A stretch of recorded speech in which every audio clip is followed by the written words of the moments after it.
கிராமத்தின் பசுமையான வயல்வெளியில் சுதா வேலை செய்து கொண்டிருந்தாள். திடீரென ஒரு சாரை பாம்பு அவளை நோக்கி சீறி வந்தது. சுதா அலறினாள். அதே நேரத்தில் மாதவ் தனது தோட்டத்தில் இருந்து இதை பார்த்தான். ஒரு நொடிகூட யோசிக்காமல் மாதவ் பாய்ந்து வந்து பாம்பை விரட்டி சுதாவை தூக்கி ஒரு பாதுகாப்பான இடத்திற்கு கொண்டு சென்றான். ஆனால் கிராமத்து மக்களின் கண்கள் எப்போதும் கூர்மையானவை. மாதவ் சுதாவை தூக்கிச் சென்றதை தகாத நிலையில் பார்த்ததாக வதந்திகள் பரவின. ஊர் பஞ்சாயத்து கூடியது. மாதவ் எவ்வளவு மறுத்தும் கிராமத்து பெரியவர்கள் ஊரின் மானத்தை காக்க அவர்கள் இருவரையும் திருமணம் செய்து கொள்ள வேண்டும் என்று தீர்ப்பளித்தனர். மாதவ் வேறு வழியின்றி சுதாவை திருமணம் செய்து கொண்டான். ஆனால் அவரது மனதில் பெரும் கோபம் இருந்தது. அவன் சுதாவை தன் வீட்டுக்கு அழைத்து வந்தான். ஆனால் மனைவியாக அல்ல, ஒரு வேலைக்காரியாக. ஊருக்கு நீ என் மனைவி, ஆனால் இந்த வீட்டுக்குள் நீ ஒரு வேலைக்காரிதான் என்று மாதவ் அவளிடம் கடுமையாக கூறினான். சுதாவுக்கு இதயம் கனத்தது. மாதவிற்கு ஏற்கனவே நகரத்தில் ஒரு காதலி இருந்தாள், கோடீஸ்வர பெண் நளினி. மாதவ் நளினிக்கு தெரியாமல் இந்த திருமணத்தை மறைக்க விரும்பினான். சுதா மாதவின் வீட்டில் ஒரு வேலைக்காரியாக அவரது வெறுப்பையும் அவமானத்தையும் தாங்கிக் கொண்டு வாழத் தொடங்கினாள். சுதாவின் வாழ்க்கை ஒரு இரட்டை வேடமாக மாறியது. காலையில் மாதவின் குடும்பத்திற்காக சமைத்து வீட்டை சுத்தம் செய்து வேலைக்காரியாக நடித்தாள். நளினி மாதவின் வீட்டுக்கு அடிக்கடி வரத் தொடங்கினாள். அவள் வரும்போதெல்லாம் சுதா வேலைக்காரியின் வேடத்தை இன்னும் கச்சிதமாக போட வேண்டியிருந்தது. நளினி சுதாவை ஒரு வேலைக்காரியாகவே கருதி அவளை ஏவி வேலை வாங்கினாள். ஒருமுறை நளினி வேண்டுமென்றே தேநீரை சுதாவின் கையில் தட்டிவிட்டாள். சுதாவின் கை சுட்டது. ஆனால் அவள் எந்த உணர்ச்சியையும் காட்டாமல் அமைதியாக சுத்தம் செய்தாள். மாதவ் இதை பார்த்தான். அவரது முகத்தில் ஒரு கணம் ஒரு மெல்லிய வருத்தம் தெரிந்தது.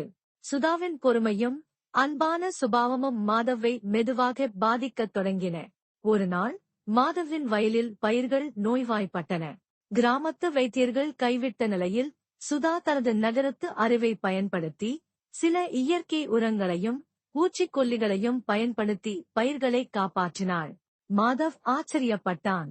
மற்றொரு முறை மாதவின் அம்மா உடல்நிலை சரியில்லாமல் இருந்தபோது நளினி அவளை பார்க்க கூட வரவில்லை. ஆனால் சுதா இரவு பகலாக மாதவின் அம்மாவை கவனித்துக் கொண்டாள். மாதவ் இதையெல்லாம் கவனித்தான்.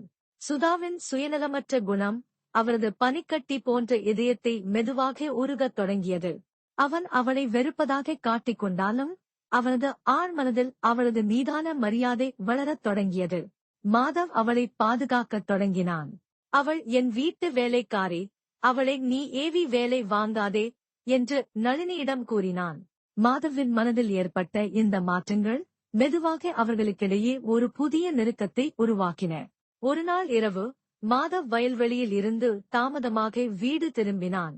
அவன் களைப்படைந்திருந்தான். அவரது காலில் ஒரு சிறிய காயம் ஏற்பட்டது. சுதா அவனைக் கண்டதும் பதறிப்போனாள். அவள் அவரது காயத்திற்கு மருந்து பூசி அவனுக்கு சூடான பால் கொடுத்தாள். அந்த அமைதியான தருணத்தில் மாதவ் சுதாவின் கைகளைப் பற்றினான்.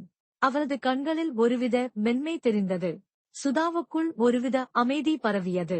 அந்த இரவில் அவர்களின் இதயங்கள் மட்டுமில்லாமல் உடலளவிலும் ஒருவரை ஒருவர் நெருங்கினர். இது அவர்களின் வாழ்க்கையில் ஒரு புதிய அத்தியாயத்தின் தொடக்கமாக அமைந்தது. சில வாரங்களுக்குப் பிறகு சுதாவுக்கு உடல்நலக்குறைவு ஏற்பட்டது. கிராமத்து வைத்தியர் அவளை பரிசோதித்து அவள் கருவுற்றிருப்பதாக கூறினார். இந்தச் செய்தி மாதவின் குடும்பத்தில் பெரும் அதிர்ச்சியை ஏற்படுத்தியது.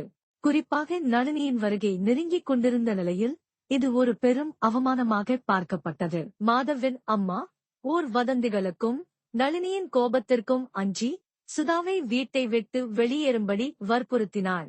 மாதவ் பெரும் மன உளைச்சலுக்கு ஆளானான். சுதாவின் மீதான அவரது அன்பு வளர்ந்திருந்தாலும் நளினியுடனான அவரது நிச்சயதார்த்தம் மற்றும் அவளது குடும்பத்தின் செல்வாக்கு அவனை பிணைத்திருந்தது. மாதவ் ஒரு தற்காலிக முடிவெடுத்தான். சுதாவை கிராமத்தின் ஒரு ஒதுக்குப்புறமான குடிசையில் தங்க வைத்தான். நான் உன்னை கைவிட மாட்டேன் சுதா, இது தற்காலிகம்தான். நான் ஒரு வழி கண்டுபிடிப்பேன் என்று அவளிடம் உறுதியளித்தான். சுதாவுக்கு இதயம் கனத்தது. ஆனால் மாதவின் கண்களில் தெரிந்த உண்மையான அக்கறையை அவள் உணர்ந்தாள். மாதவ் அவளை வீட்டின் வெளியே தள்ளியிருந்தாலும் அவரது மனசாட்சி அவனை உறுத்தியது. மேலும் நளினியின் குடும்பத்தினர் சுதாவையும் அவளது கர்ப்பத்தையும் பற்றி அறியாமல் இருக்க இதுவே ஒரே வழி என்று நம்பினான். நளினியுடனான திருமணம் நெருங்க மாதவ் ஒரு முடிவெடுத்தான். அவன் நளினியை திருமணம் செய்யாமல் இருக்க பல தந்திரங்களைச் செய்தான். திடீர் உடல்நலக்குறைவு, முக்கிய ஆவணங்கள் காணாமல் போனது போன்ற காரணங்களைக் கூறி திருமணத்தை தள்ளி போட்டான். நளினிக்கு சந்தேகம் ஏற்பட்டது.